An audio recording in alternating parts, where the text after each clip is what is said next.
Hello guys, andito ngayon si John. Welcome na naman sa podcast Trying Hard natin na version. Kasi twice pa to nag-shoot eh. So ayan, si John. Nakilala natin sa mga pumupunta sa meets. Kasi yung inaano niya, dinidigin niya is funded accounts, sir, no? Yes. Okay. So, medyo may alam ako dyan sa funded accounts pero hindi ako experience masyado. Hayaan natin si John mag-share sa kanyang ideas. No? John, share mo naman ano ba yung funded account? I-share mo siya kung newbie trader yung tumitingin. Ano ba yung funded account? Tsaka ano yung difference niya sa isang normal na FX trading account?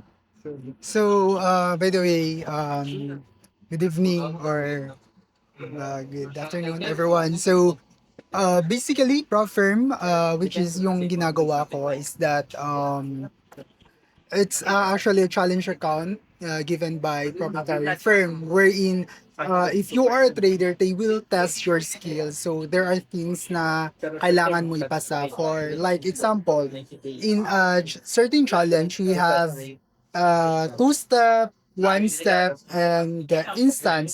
And then some other firm may have like a three-step account. So you have to like pass the one-step for example sa two-phase, you have to pass the one-step and then two-step bago ka maging funded account. So there are like criteria to consider magiging funded account. Okay. Medyo naguluhan ako doon.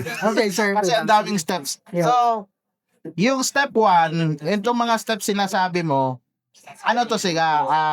Challenge. Yes, Tama? yes. So, kailangan nila pasahin yung challenge. Kasi sa Yes. step 1, ano yung challenge? Anong specific na challenge yun? So, basically, sa isang prop firm, like for example, in step 1, there are things to consider yung daily drawdown, profit target, and max loss, ganun po. So, like for example, sa two-phase, wherein may step 1 and step 2. So, sa step 1, yung kailangan na i-target mo na profit target is 10% and yung kailangan na is bago ma-sell is 10%. Now, if if you pass that, then mag-proceed ka na sa step 2, which is yung kailangan mo i-hit target sometimes sa isang profit that around 6% and then yung max loss mo is still the same with the first phase, which is the 10%, ganun.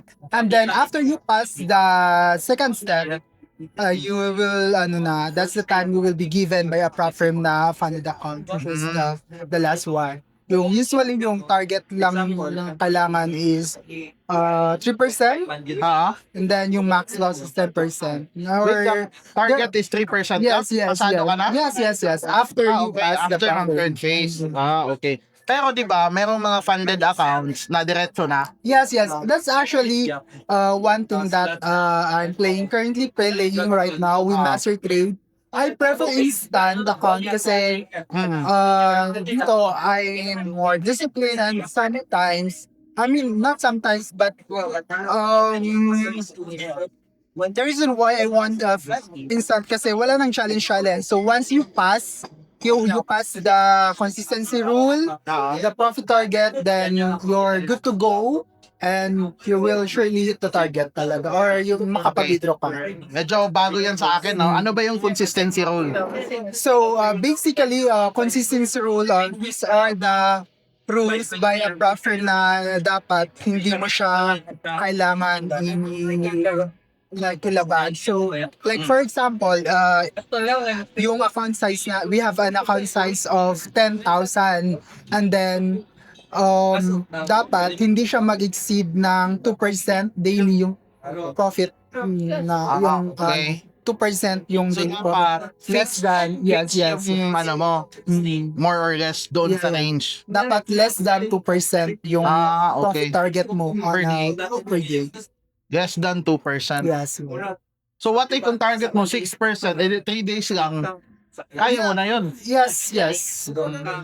Pero dapat, mayroon kang max loss na 2%. So para mag-survive ka, dapat hindi ka abot sa 2% SRP per day. Yeah. That's also one of the important things to consider in prop firm, yung max loss or daily drawdown. Dapat hindi ka umabot dyan. Okay. So ano talaga, no? Medyo kailangan mataas yung disiplina mo pag mag-funded ka. Yes. Depende sa bara-bara. Kasi kami, bara-bara kami mag-trade eh. Yes, one thing that I appreciate about sa prop firm talaga is yun, consistency and at the same time discipline. So, as ako, I usually trade 2 max day trades lang ako per day. Ilan yun? 2 max day trades. 2 max day Two trades. days. Two. So if ever mag-reach yun, example, isang trade, 1% down. Ano Tapos yan? second, 1% down. Okay na yun. Tigil ka na. Tigil na ako, but I don't, hindi ko na pinapabot ng like 2%. So, usually, it's around 0.5 to 1%. Okay, yun na yun. Very, very tight yung SL mo. So, 0.05, medyo talaga yan challenging. Yeah. 0.5 sometimes to 1% yung drawdown. So kung ma-hit na yan, tapos na, bukas na naman.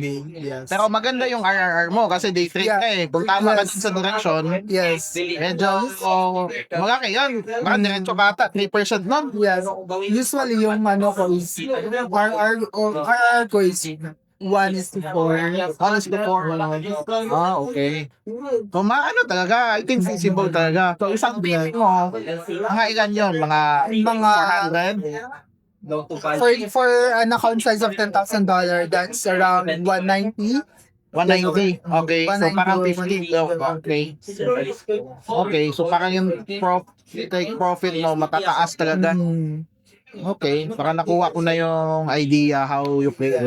Pero feeling ko hindi din siya madali eh. Yeah, that's the thing talaga. Hindi siya talaga madaling way to prefer. But as for me talaga, if you really want to build portfolio long-term and you want to build clients, Learn from firm. talaga. Kasi mas maganda ka doon. So paano naman yung how rewarding ba is the firm? Bakit na siya ngayon? Bakit napaka-in niya ngayon sa mga traders? So, you know what? I'm very blessed kasi right now I work with prop firm. So, yan din yung ginagawa ko. So, while I work with prop firm, I also do the prop firm trading. So, as for me, very rewarding siya kasi you only have to invest less. For example, Yan, magkano lang? Magkano? for example, sa akin, yung 10,000 account start, I only spend 2,000, pero ngayon merong na kasi merong promo, so it's only 1,500. Now if you pass that, you will get 1,500 pesos. yes, you will get like 600,000 USD and Wow. 600 USD. 600 USD. Oh, and then Wow. having you sa prop firm, you will get 80% and then the prop firm will get 80%. Okay. Okay, makes sense. So, kasi yung mas pasado kasi ako sa diretso na eh. So like, Kaya, nagkakalat ako mag-challenge eh. So, mas maganda yung guide account. Magkano yung tinahin sa live account? Magkano investment ko? sorry, Sa live account? Yes. like, basically,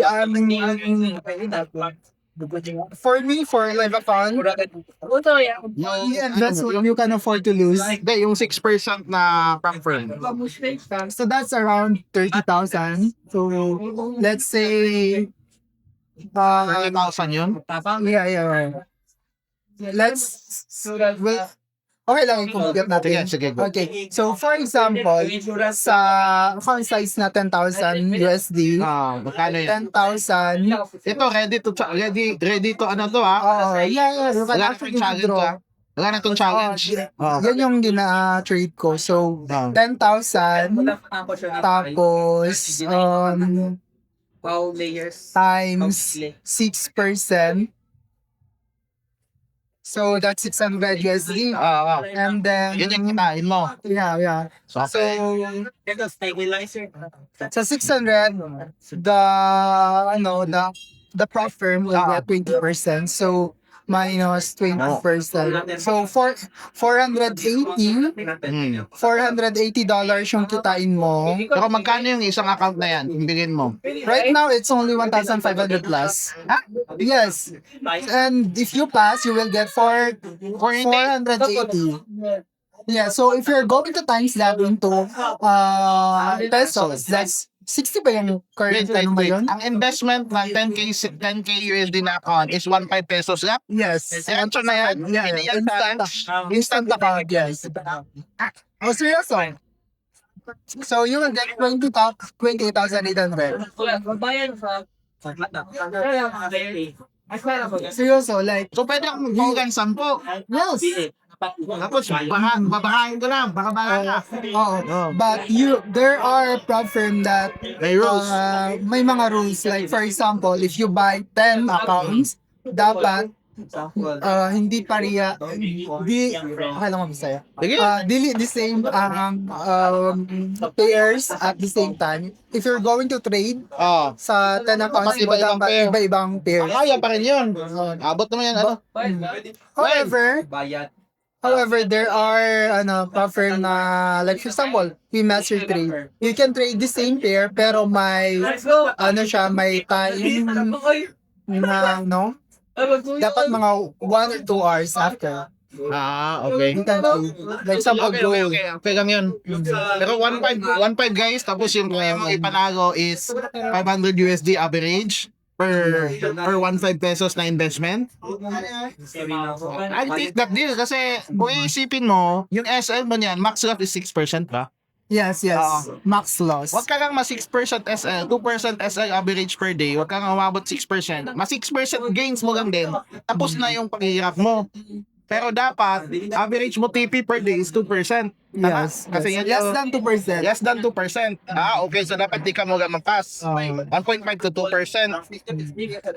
So, yun yung parang ang ganda pala ng upside ng platform. Kaya ka pala pushy talaga dyan sa platform. No?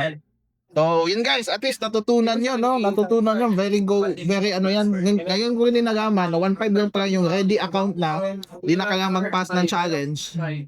Kaya to, mag-list ng kahit 20 to 30 accounts. Yeah, naka-depende din siya sa But for me, I trade with Master Trade and that's the current price right now kasi merong promo. yan. Yeah, promo. Pero Pero pag wala, it's around Jabi. Maintain lang iya. Tag 1.5 mo yung 10,000 USD na na firm. Tag 1.5 lang na yung 10,000. Pwede lang. Sige. Assignment lang, assignment. So, Jan, to end this video or vlog, no? Ano yung message mo sa mga gusto mag-platform? Ano yung mga tips, critical tips like top Okay. 3 lang para maging successful sa platform? So, for me, number 1 talaga is you really have to take note yung daily drawdown. You have to make sure na every time you trade, hindi ka ma-drawdown. And second one is, So, dapat Yes. nakaset yung SL bago mo ipasok yung face. yes, Kasi baka kung mag-swing up, mo, breach agad. yes, which agad. So, mahirap yun. And Alanganin niya guys. then, second one is that if possible, you have to trade on one session, one pair, para mas focus ka. And the third one would be consistency. I mean, time will come, you will feel lost sa trading, but if you're going to consistent, you will surely pass the fund. So, dapat pala, pa-practice na sa 1:4, 1:1 ratio. Mga talaga, practice mo na sa, let's say, real account para yung methods nasanay. Yes. Pagdating sa funded, alam na yung gagawin. So, anyway guys, the-drop naman ni Sir John yung link niya about sa firm na yun. So, sana makahabol pa kayo sa promo, no? Makahabol at ako mamaya. So, I think, thank you, no, Sir John, for sharing that. Medyo nagulat din ako sa mga nare-reveal mo. Kaya maganda itong mga meet sa mga traders. Actually, dito sa front namin, guys, marami mga traders dito, no? Pakita ko lang para maano. Ayan, sila. Ayan, mga traders yan sila. Nag-uusap-usap. Ito, inaambush ko na sila interview para naman makuha natin yung mga golden nuggets na strategies nila.